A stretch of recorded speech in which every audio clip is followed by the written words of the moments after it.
Le cuivre, recyclez vos a priori. Le rêve d'une agriculture durable devient aujourd'hui une réalité. Les solutions sont nombreuses, mais certaines idées reçues persistent et retardent encore trop souvent leur mise en œuvre. Cette série de podcasts, au plus près de la culture, vous propose d'ouvrir le champ des possibles en explorant la diversité des solutions biorationnelles qui regroupent depuis plus de 20 ans chez Certis les produits utilisables en agriculture biologique et les produits biocontrôle. Vous savez, ces solutions dans l'air du temps, respectueuses et durables. Aujourd'hui au programme, une solution d'origine naturelle sur laquelle s'appuie la protection des cultures depuis plus de 150 ans, le cuivre. Depuis quelques années, cette matière active fait parler d'elle, à tort ou à raison. Nos spécialistes sont là pour vous aider à y voir plus clair. Pour faire le tour du sujet, j'ai le plaisir de réunir autour de la table deux spécialistes du biorationnel chez Certis. Clémence de Scherf, responsable affaires réglementaires, et Agnès Goliard, chef de marché. Bonjour. Bonjour. Alors, pour rentrer dans le vif du sujet avec nos invités, j'ai envie de vous poser cette question, Agnès. Depuis quand montre-t-on de l'intérêt pour le cuivre ? Depuis très longtemps, en fait. En France, l'utilisation du cuivre comme solution de protection des cultures remonte à la fin du 19e siècle. À l'époque et jusqu'à la moitié du 20e, il était utilisé à des doses allant jusqu'à 50 kg par hectare et par an. Doses qui n'ont rien à voir avec les pratiques actuelles. Clémence, est-ce que vous pourriez nous dire pourquoi on parle autant du cuivre aujourd'hui ? Si on en parle autant depuis quelques années, c'est qu'il a été récemment réautorisé par la Commission européenne. En effet, l'utilisation du cuivre en agriculture est encadrée, son impact sur la santé et l'environnement est fréquemment évalué grâce au système d'homologation français et européen. Il faut savoir que début 2019, le cuivre a été réapprouvé par les États membres pour une durée de 7 ans, au terme d'un long processus d'évaluation du risque mené par l'EFSA et la France. Et est-ce qu'il y a eu des changements suite à cette réévaluation ? Oui, un des grands changements liés à cette réapprobation est l'introduction d'une limite d'utilisation à 28 kg sur 7 ans, y compris pour l'utilisation en agriculture biologique. Pour compléter, il faut savoir que les produits à base de cuivre sont en cours d'évaluation dans les pays en vue d'être réhomologués. Et les autorités des pays, comme l'ANSES en France, évaluent les risques et les impacts, notamment le devenir dans l'environnement et la présence dans les sols, points qui sont souvent mis en avant. Oui, c'est tout un processus. C'est spécifique aux phytos ? Oui, les produits phytos ont une réglementation qui leur est propre. Mais néanmoins, les produits à base de cuivre sont aussi utilisés dans d'autres secteurs d'activité qui sont eux aussi réglementés. C'est vrai, le cuivre est utilisé dans d'autres domaines comme l'électronique, la construction, mais aussi la médecine et l'agroalimentaire. Le cuivre est en effet un métal qui présente de nombreuses propriétés. Ah oui, et quelles propriétés par exemple ? Eh bien par exemple, le cuivre est un matériau ductile qui présente une conductivité électrique et thermique élevée. C'est pour ça qu'il est largement utilisé dans les domaines de l'électronique, pour le câblage par exemple, les caténaires de train, les composantes de voitures, de téléphones portables, etc. Mais c'est aussi un métal qui a des propriétés biocides, c'est pour ça qu'on l'utilise dans différents domaines, comme les antifoulings pour bateaux. Vous savez, cette peinture qui protège la coque et empêche la prolifération des algues. Mais il est aussi largement utilisé dans les milieux médicaux, pour ses propriétés antibactériennes, ou pour le transport de l'eau potable. Alors, quels exemples d'utilisation dans la vie quotidienne pourrait-on donner à nos auditeurs ? Le cuivre est largement utilisé en médecine humaine, par exemple, avec les stérilés pour les femmes. Dans l'agroalimentaire également, n'oublions pas que c'est dans les bassines en cuivre qu'on fait les meilleures confitures. Pas parce que c'est joli, mais bien parce que ça conduit la chaleur et parce que ça favorise la liaison des molécules de pectine présentes dans la paroi des cellules des fruits. Mais alors, comment ça se passe en agriculture ? En agriculture, les usages sont aussi très larges. Si on pense spontanément à la vigne et l'usage du cuivre pour lutter contre le mildiou, le cuivre est en fait aussi utilisé en arboriculture pour lutter contre les bactérioses, la maladie de l'œil de Pan, la cloque, la tavelure. Il y a aussi des usages en culture légumière. On pourrait citer des usages sur poireaux, carottes, fraisiers, chicorées pour lutter contre des bactérioses ou le mildiou. Et pour les grandes cultures ? En grande culture aussi, sur pommes de terre par exemple, pour lutter contre le mildiou, ou sur betteraves contre la cercosporiose. Les traitements de semences des céréales à paille ne sont pas en reste, puisqu'ils ont aussi une solution à base de cuivre pour gérer la carie.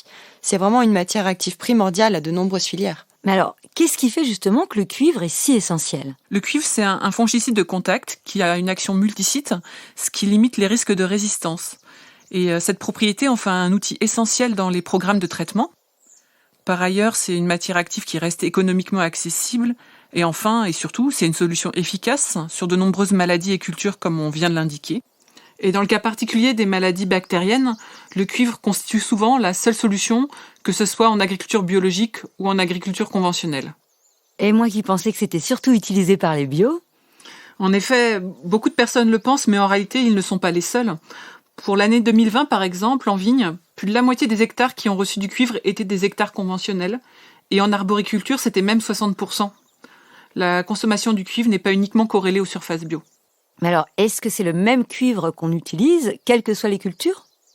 Non, il existe 5 formes de cuivre différentes. L'hydroxyde de cuivre, l'oxychlorure, la bouillie bordelaise, le sulfate de cuivre tribasique et l'oxyde de cuivre. Mais ce n'est pas tant la forme qui est importante, mais la formulation des solutions. Forme et formulation sont des aspects assez techniques que nous n'allons pas développer ici, mais ce sont des aspects que nous abordons dans le cadre de notre formation cuivre que nous avons déjà dispensée cette année à plus de 350 acteurs.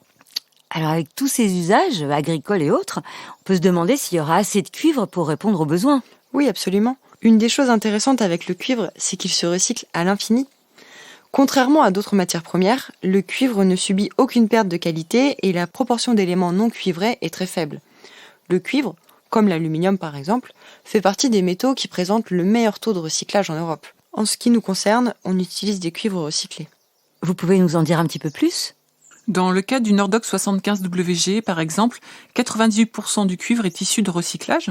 C'est un choix qui s'inscrit dans une démarche vertueuse que promeut Certis et qui permet à la fois une meilleure gestion des ressources naturelles, préservant ainsi les ressources pour les générations futures, et d'autre part la réduction des émissions de CO2 grâce à un approvisionnement en Norvège et en Europe du Nord, puisqu'on est proche du lieu de fabrication qui se fait à Oslo. Mais est-ce que les cuivres recyclés sont aussi performants que les autres ? En fait, il existe plusieurs grades de qualité de cuivre recyclé qui sont internationalement utilisés et reconnus. Tous les cuivres recyclés n'ont pas le même niveau de pureté et ne sont pas destinés aux mêmes utilisations. Nos cuivres sont issus des meilleures qualités de cuivre recyclé, ce qui leur permet de répondre aux exigences de la FAO et de l'Union européenne. Je confirme, notre partenaire Nordox sélectionne le cuivre recyclé parmi les meilleurs grades de qualité pour les utilisations en agriculture et effectue des contrôles internes aussi bien sur le matériel brut que sur le produit fini.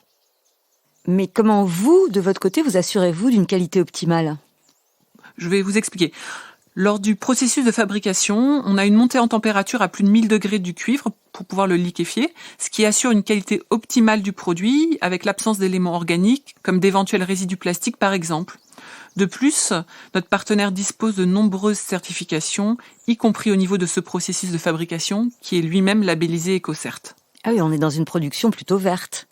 C'est surprenant quand même pour un métal lourd. Alors, un métal lourd se définit par une masse volumique supérieure à 5000 kg par mètre cube. Le cuivre, de par sa nature, en fait partie. Mais à la différence de certains métaux comme le plomb ou le mercure, c'est un métal physiologique et un oligo-élément essentiel au bon fonctionnement cellulaire, même s'il peut devenir toxique lorsqu'il est en excès. Ah oui, alors il est vraiment indispensable au bon fonctionnement des organismes vivants. Oui, absolument. En faible quantité, il joue un rôle très important dans diverses fonctions métaboliques, comme la photosynthèse, la respiration, la formation des parois cellulaires ou la fonction reproductrice des cellules. Les organismes vivants sont d'ailleurs capables de finement réguler le taux de cuivre, c'est ce qu'on appelle l'homéostasie. Alors, qu'est-ce que c'est exactement l'homéostasie ? En fait, c'est un processus de régulation qui permet à l'organisme de maintenir une constante du milieu intérieur entre les limites de valeur normale, comme par exemple la régulation de la température ou de la tension chez l'humain. Pour le cuivre, c'est un subtil équilibre entre un apport suffisant, parce que c'est un oligo-élément essentiel, et une surcharge à éviter. En fait, le cuivre, c'est aussi et avant tout une substance naturelle, ce sont ses caractéristiques qui en font une matière unique. Alors pour conclure, vous, chez Certis, que pensez-vous du cuivre ? Nous pensons que c'est une solution utile dont il faut préserver l'usage. Notre objectif, c'est qu'un gramme de cuivre appliqué soit un gramme de cuivre utile. C'est pourquoi nous travaillons le raisonnement des doses via des règles de décision et l'utilisation d'OAD. La question du lessivage est aussi au cœur de nos problématiques et nous nous intéressons aussi aux questions de qualité de pulvérisation, à la phytorémédiation. Tous ces aspects sont des axes passionnants à développer, mais qui mériteraient un podcast à part entière. Eh bien, merci beaucoup. Nous l'aurons compris, le cuivre est une matière unique qui a de multiples propriétés.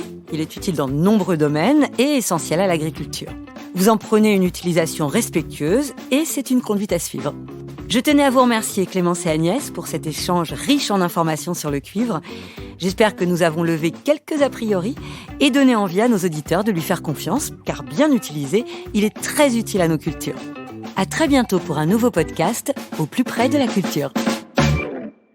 Nordox 75WG, produit pour les professionnels, utilisez les produits phytopharmaceutiques avec précaution.